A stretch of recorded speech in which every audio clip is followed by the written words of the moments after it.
हाय रसूल भाई। हाय साबिर जी, बोलिए। और कैसे हो, क्या हाल है? रसूल भाई, जब आदमी जहर खा लेता है तो उससे जहर से बचने के लिए क्या करें? देखिए साबिर भाई, जब आदमी जहर खा लेगा, आप जो उर्दू में बोल रहे हैं, मैं तेलुगु में बोलूँगा इसको, अपने तेलुगु भाई भी लोग सुनेंगे।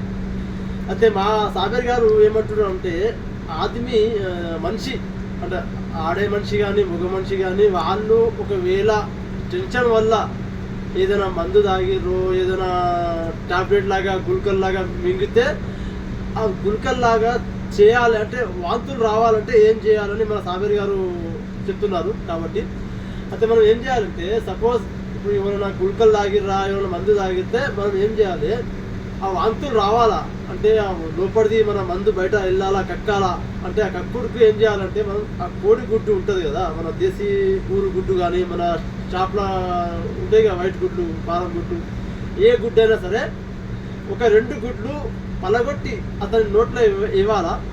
ఆ 2 వేసిన తర్వాత ఆ గుడ్డు వాసనకి వానికి ఏమవుతుందంటే వాంతులాగా అవుతుంది. ఆ గుడ్డు వాసనకి వాంతులాగా వస్తుంది. దానివల్ల వాళ్ళు ఆ గుడ్డుతో సహా వాంతులు చేసి ఆ లోపల ఉన్న మందులు కూడా, మందు తాగిన మందు కూడా, గుల్కలు ఏమున్నా వాంతులాగా వానికి వచ్చే అవకాశం ఉంటుంది.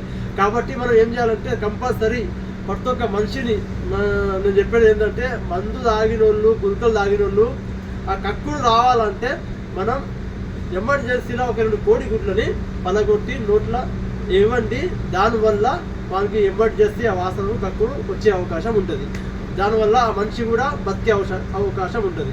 సరేనా సాబిర్ గారు? Okay okay okay. జై హింద్, జై భారత్.